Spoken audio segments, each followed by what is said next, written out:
que eu acho que é muito importante, né, Marcelo?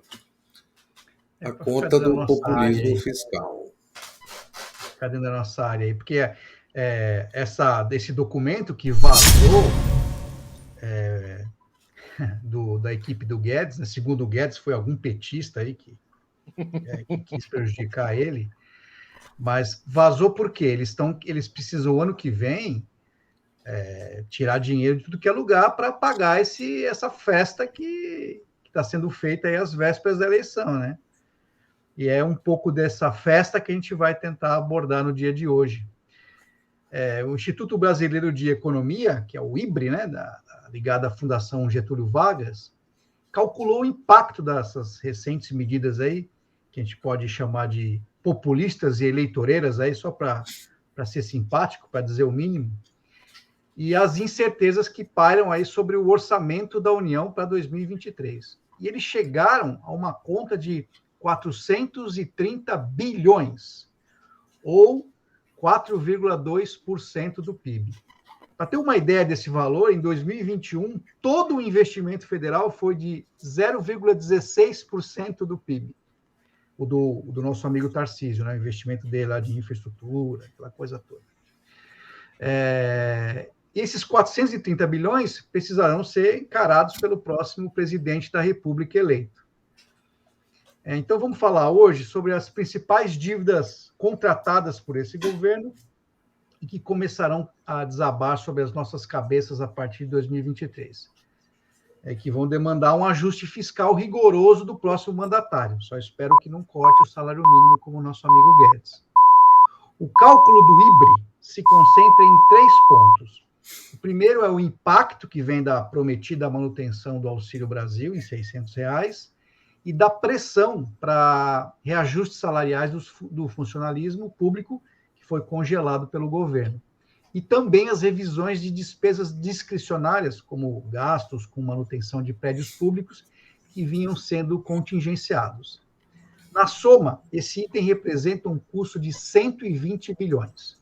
Só a promessa dos candidatos à presidência de manter o pagamento do Auxílio Brasil em R$600 geraria um impacto de aproximadamente 52 bilhões nas contas públicas no próximo ano.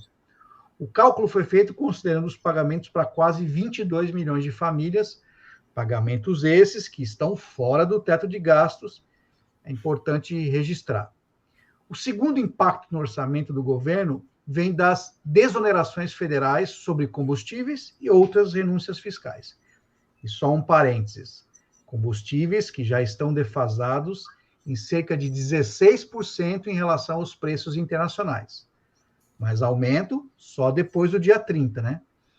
E a pressão na Petrobras para segurar o preço é grande.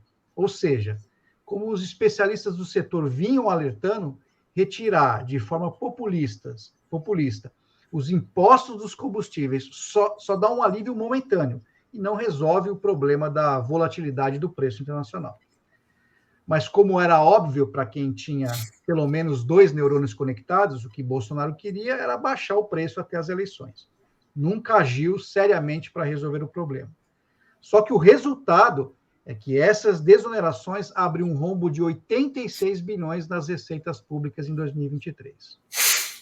Outros 77 bilhões são estimados pelos acordos do regime de recuperação fiscal com os estados, e mais 144 bilhões com os gastos com precatórios, né, vamos lembrar da PEC do calote, né, e compensações aos estados pela redução das alíquotas estaduais, que foi uma canetada, de energia, combustíveis e transporte, que serão compensados pelo governo federal. Bom, penso que está claro o descontrole dos gastos públicos contratados para o próximo ano. Agora vamos dar uma olhada mais de perto no pacotão de bondades distribuído esse ano, aí às vésperas da eleição, e aí bondades com grande aspas. Jean, poderia colocar a imagem dos gastos do governo? Puder aumentar? Isso. Então aí está o Auxílio Brasil, o Vale Gás, o auxílio a caminhoneiros e a taxistas, os cortes no PIS e COFINS sobre gasolina, álcool, diesel, querosene, transporte urbano a estados e municípios, e não está aí o vergonhoso e criminoso consignado do Auxílio Brasil, que é 1,8 bi, mas ele está suspenso pelo TCU, se não me engano, né? Aí para avaliação. Então, o espaço que o governo teve neste ano para anunciar todas essas benesses, às vésperas da eleição, o que é um claro abuso de poder, uso eleitoral, veio do aumento de arrecadação nesse ano. Só que grande parte desse crescimento de arrecadação não vai se repetir o ano que vem. As principais causas desse aumento foram o aumento da atividade econômica pós-Covid, o aumento internacional dos preços das commodities, que impactou positivamente a balança comercial, e especialmente a alta da inflação. Mas tudo indica que no ano que vem a gente vai ter condições fiscais muito piores.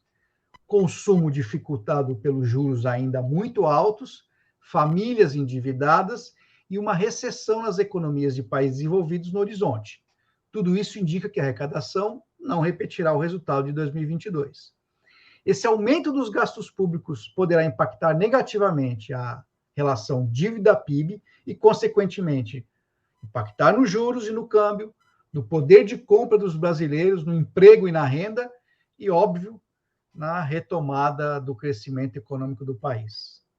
É isso aí, uma difícil missão para o próximo presidente.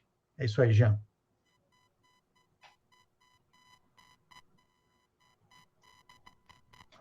Sem som. Sem som. Tá sem som, Jean.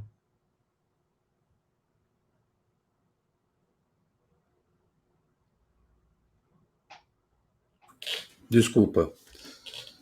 É muito botão ao mesmo tempo. Mas o que eu estava dizendo para vocês aqui é o seguinte: a gente já vem falando há bastante tempo aqui, né, que 2023 vai ser um ano muito difícil. É a partir de 23, né? 23 vai ser também. A partir de, né? Não, mas 2023 vai ser um impacto muito grande, porque muitas dessas medidas eleitoreiras, teoricamente, devem se encerrar no final do ano, né? Tá certo? Então, há uma retomada. Já a inflação, você vê, o IPCA 15 desse mês já apresenta uma inflação de 0,16, o PIB caiu, né? A gente tem um quadro que está pintando preto para frente. Agora, segunda-feira, depois da eleição, a gasolina vai dar né? Vai começar a subir. Vai aumentar 15%. Que a gasolina acho que um pouco menos, mas o diesel vai estar 15% defasado. Então, isso. A gasolina está 15, desculpa, está 16 a gasolina e o diesel está 13, se não me engano. Foi a última vez que eu vi o número. Isso vai impactar diretamente em tudo, né, gente? Não tenha dúvida. Então, é mais uma enganação eleitoral aí que a gente está enfrentando, tá certo? A gasolina teve um aumento muito grande na Europa. Na Itália está chegando a uns 50 euros, uma coisa assim, porque houve a desvalorização do euro, né, e o barril do petróleo subiu bastante. Então, um patamar que não era normal. E o diesel lá está mais caro do que a gasolina, o que era o inverso sempre. Então, Portugal também é a mesma situação, e aqui que nós ficamos aí empatados com essa politicalha canalha, né, que a gente está sofrendo. Canalha, tô igual o Eduardo Bueno agora. Mas vamos lá, eu acho que não tem jeito. E você vê, eu vi outro dia a propaganda eleitoral do Bolsonaro prometendo que ele vai zerar o imposto de renda para quem ganha R$6.000, que ele vai aumentar o salário mínimo acima da inflação, que ele vai fazer chover, que ele vai fazer virar ouro. Eu só pergunto para você o seguinte, essa é uma pergunta que eu tenho, né? Por que ele não fez isso durante esses 4 anos que ele estava aí na presidência? Pelo contrário, ele diminuiu. Na época, o acordo era você dar a inflação mais o PIB do ano anterior. O PIB ele já havia cortado, ele vinha andando só a inflação. Não teve nenhum ganho real durante o governo dele. Mas aí eu também não vou culpar muito ele, porque ele promete o que o outro promete, né? Então, fica naquele ping-pong. O outro diz que vai dar aumento real, ele vai dizer que vai dar aumento real, apesar de nunca ter dado, como você falou. É isso. É isso. Não está no orçamento, não tá no orçamento a prorrogação dos R$ 600, mas como o outro disse que vai manter, ele vai manter também. É isso. Então, aí você só escolhe qual que é a mentira que é mais legal para você votar no dia 30. Olha, eu acho que essas declarações do Guedes aí recentes repercutiram bastante na população, viu? Sim, mas é o que eu Então não disse, adianta ele vai ter querer que achar desmentir espaço ano que vem. agora, porque são documentos. Ah, mas isso é projeto, isso é Simulação, planejamento. Gente, fala para quem recebe um salário mínimo de aposentadoria que não vai ter reajuste. Com essa inflação galopante que a pessoa pode até não saber verbalizar, mas ela sente todo dia quando vai no mercado. Gente, nós vamos voltar àquela exclamação do assessor do Clinton lá atrás, né? Pô, por que nós perdemos a eleição? Pô, é economia, seu cretino. É economia. É assim que se fala com o povo. Esse tipo de atitude bate mais forte do que esse caso das rádios, que esse caso do Roberto Jefferson, sabe? A mãe sai de casa para ir no mercado e volta com menos. Pronto, isso aí é fato. Não adianta a argumentação. O importante é o fato. Eu acho que é isso que está pesando. Eu acho que é isso que está pesando. Já que a pandemia não pesou como deveria, sabe? Talvez esse espaço dos últimos casos até o início das eleições deu uma baixada de fervura. Eu acho que agora a economia pega. Vamos ver. Domingo está aí. Questão só de ter um pouquinho de paciência.